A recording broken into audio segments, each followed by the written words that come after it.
Hey everybody, Ben here from the Bonehead podcast, and we've got something fun for you today. We are looking at Ogre team development.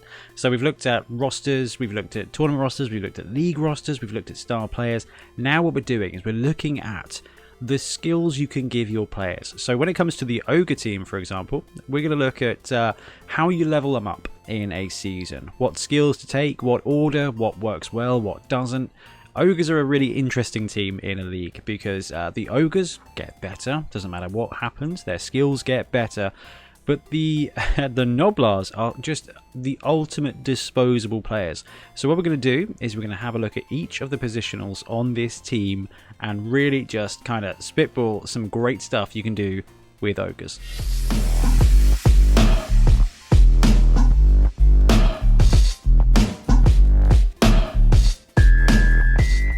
So let's start off with the Ogre blockers. Yeah, we've got 0 to 5 Ogre blockers, 140k, 5-5, agility 4+, passing 5+, armor 10+. So your standard Ogre. Bonehead, mighty blow +1, thick skull, and throw teammate. So if you've looked at the starting rosters, it kind of gives you an idea. Normally you're looking at 3 or 4 of these guys and a punter as well. So you get an absolute ton of muscle. Now these blockers are going to be on the line. They're going to be there farming the SPPs. But every single one of them can combine with a Gnoblar to create a one-turn touchdown threat. So when you are developing your team, you kind of have to manage it. So you have to split your Ogres between combat and combo. Okay, so you get the punter. The punter is there to kick as well. So the kick teammate and the throw teammate can happen in the same turn, which is pretty cool. So realistically on an Ogre team, you kind of want one punter, one thrower, and the rest of the guys are your brawlers. So that brings us to this. So these guys get strength on a normal and AGP on a secondary skill. So honestly, Ogres are not bad if you want to take a random strength skill. So we're going to talk about the line Ogres first, just standard Ogre blockers, not the thrower. If you want one thrower, and I do recommend you have one thrower, strong arm is just the first skill. One Ogre just waits to get 6 SPP and then takes strong arm. That's one. Pick the model you like, and he will be your thrower. And I will call him Squishy. So when it comes to the strength though, if you take a random skill roll with the Ogre, so say you get 1 touchdown with an Ogre or 2 casualties or the MVP, armbar isn't great. However, these blockers are on the line. And when you've got 3-4 Ogres on the line, your opponent is 100% going to want to dodge away. So actually, armbar here isn't the worst. This guy, if you roll armbar on it as a random, he goes in the middle. It increases the chances of multiple players, and multiple players going to try and dodge. Brawler, however, is a great skill. So if you roll that on a random, that is just going to help. I'm a big fan of combat skills on the big guys. I think that's a priority. So if you do roll Brawler with your 3 SPP random skill for your first one, he is just going to become more competent at blocking, and that is going to lead to more SPP down the way. Break Tackle is great on Ogres. So Break Tackle is different in this edition. It just adds a blanket +2 to your dodge roll if you're strength 5 or more. Ogres have agility 4+, which means they will dodge away for once in your turn on a 2+, and that is massive. So Break Tackle is a skill that works brilliantly on all of these Ogres because you do not have any blitzers in this team. It is all blockers and chaff. So if you want to punch a specific guy, having an Ogre with Break Tackle is going to be massively useful. If you roll Grab, that's not going to be the worst because, like I said, these Ogres are going to kind of brawl in packs, so being able to grab a dude, farming off to the next one is going to be really advantageous for you, and also knocking a guy down, grabbing him behind you, and leaving him for your Gnoblars to swarm and foul to death is also a very valid tactic, so bear that in mind as well. What else have we got? So that's Guard. So Guard is not as important on an Ogre team as it is on an Ogre or a Troll in a kind of mid-range team. And the reason for that is because there's not a huge amount of difference between strength 5 and strength 6. However, if you start farming a few Ogres with guards, what you end up with is your Gnoblars start being able to make profitable blocks. And if you've got 2 guard, then actually strength 7 is a big change. 5 to 6, not a lot. Normally 2 dying everybody. But at strength 7, you start 3 dying people. And more dice, the more chance of a POW. The more POWs, the more chance of SPPs to continue. So actually guard is not bad. Juggernaut. Having Juggernaut on one of your ogres makes him your blitzer. So if your ogre gets 3, you roll it, you get Juggernaut. That's going to be your blitzing guy. Because when it comes to ogres, you're going to have a blitzer, a thrower. The rest are just going to be on the line to punch things. And then you've got the punter as well. So that's Juggernaut. Mighty Blow is going to be a reroll. Multiple block, not going to be bad either. That guy, similarly to Armbar, goes in the middle of the rest of your ogres and just tries to farm off blocks. Basically, your line-ending ogres punch guys away to hopefully get additional supports. That middle ogre then becomes strength 7 because of those, or even better if it's got guard, and then he just multiple block, 2 dice, more POW, more SPP. More winning as well if you're an ogre player. Piledriver. Piledriver is an interesting one when it comes to the ogre team. So the ogre team doesn't actually get cheap bribes. So unlike a goblin team where you can take it if you roll it randomly on a troll, it's not going to be the worst thing in the world because you're going to have bribes kicking around to be able to farm it off. Bribes are 100k in ogres, and when you get 100k down in an ogre game, you kind of want to be taking riotous rookies to have ammunition. So while Piledriver will do some work for you, believe me, having Mighty Blow and then following up with a foul immediately is 2 chances to roll on the armor. That's going to be huge. You're going to get removal. It is a risk when it is 140, well, by this point it'd be 150, 160k on your ogre. There are not a lot of players that are worth that. So TVOP is kind of as a balancing point there. Stand Firm is going to be okay. Strong Arm is going to be great. If you roll Strong Arm, he becomes your thrower. And Thick Skull is going to be a reroll. So you can see there that strength-wise, there's actually quite a lot you can do with a random roll. So you kind of go for a random roll on your first 2 ogres. Hopefully, Break Tackle, Guard, whatever, they become multi-use. Juggernaut becomes your blitzer, Strong Arm becomes your thrower. Everything else can kind of become your blockers. That's not too bad. Once you've got those ogres kind of penned in, they want to save up and get complementary skills. So if it comes to the blitzer, once it's got Break Tackle, then save up and get block. You know, once it's got Strong Arm, you can save up and see. I've got Pass, but Pass actually doesn't do anything, so that's a ignore that bit. You know, then save up and take Pro, because once you've got one skill, they're in a really good spot. Now, the alternative tactic to this is because you can save up SPP forever, you can just save up 12 and get a whole bunch of blocking ogres. It's just with an ogre team that is going to take forever. Now, this is going to be the differentiation, the difference between Blood Bowl 3 and Tabletop.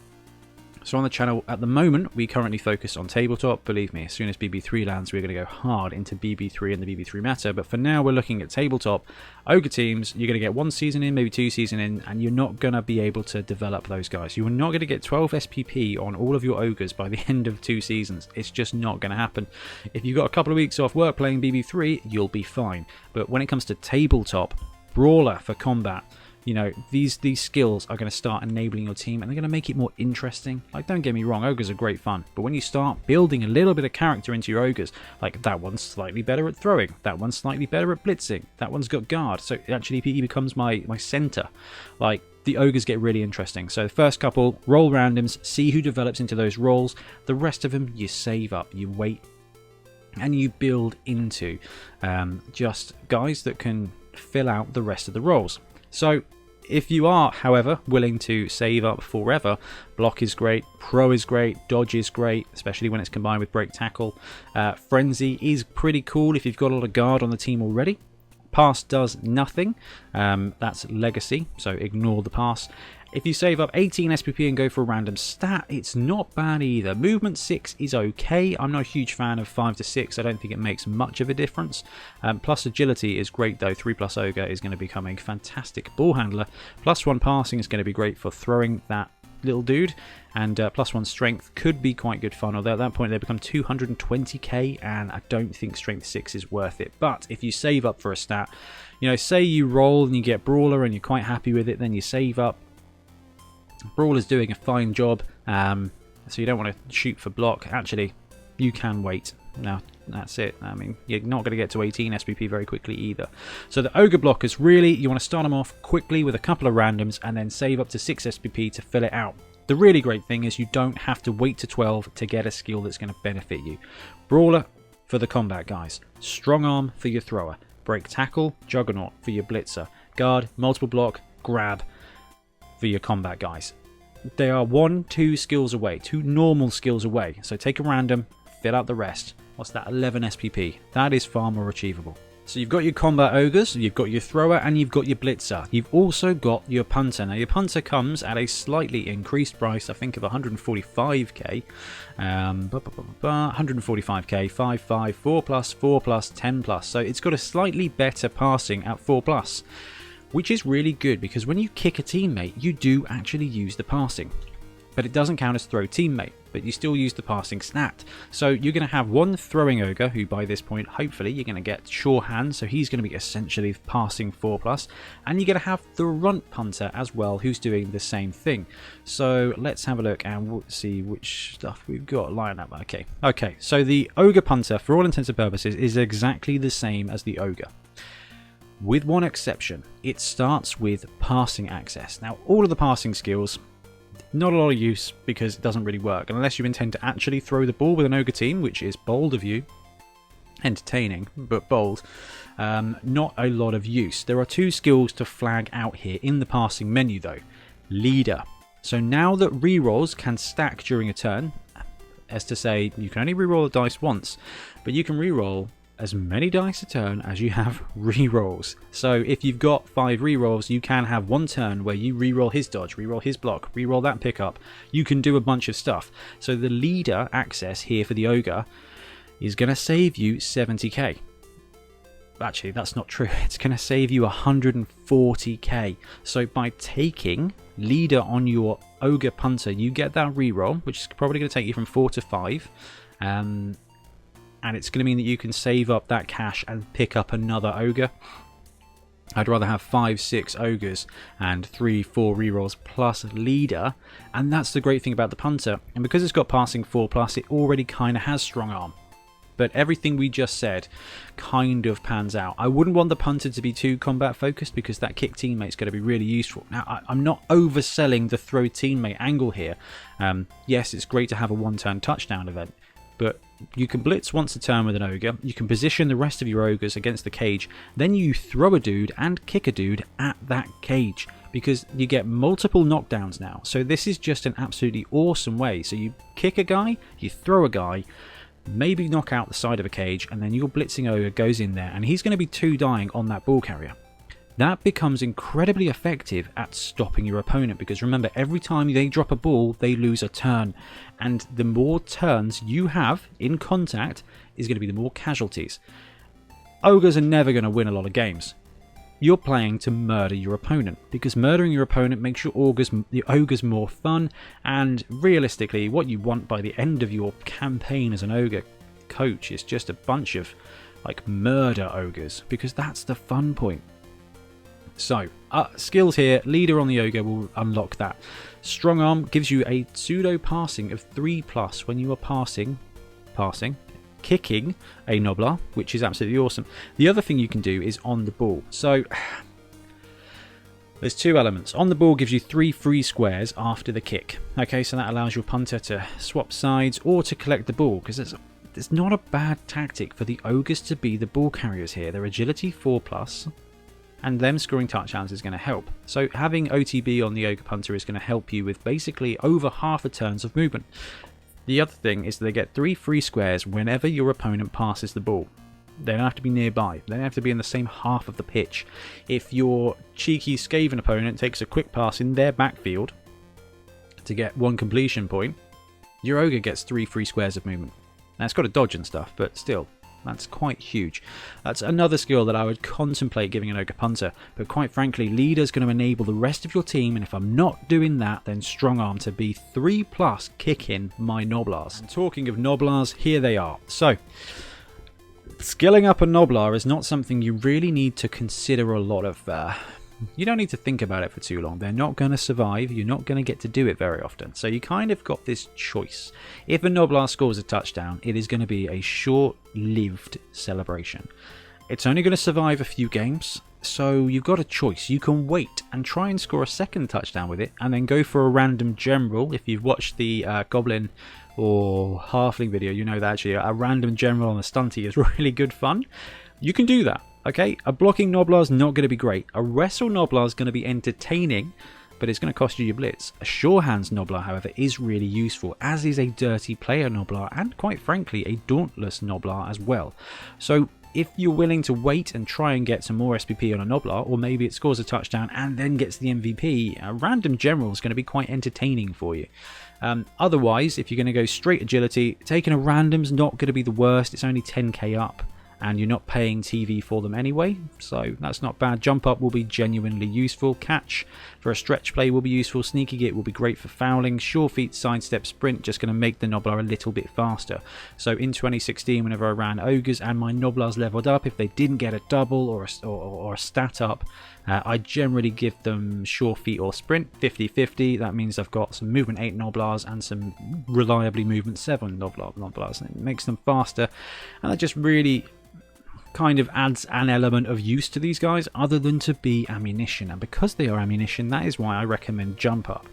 They've got armor 3.5, so your opponent only needs 1 dice to murder them essentially. None of that is true. They have armor 6+, but not the point.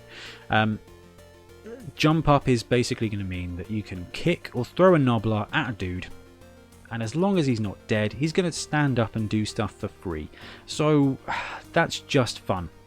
I've talked at length about having a throw teammate blitzer, so you chuck a guy into the opponent's half when they are receiving, and it's just extra hassle. The cool thing about Noblars is they're stunty titchy, which means they're 2++ everywhere. They're 2+ with a reroll to dodge anywhere, except for near a cocktail, but that's a different thing. So actually, as a harasser, Noblars are great fun, and sidestep dodge means these guys don't actually go down a lot. Like, they will just dance around. So getting a Noblar, sneaking a Noblar next to the ball carrier is again going to cost your opponent player activations. Technically, Noblars have 0 team value. Let's say they're 15k. There are no players that are 15k except Noblars and Snotlings.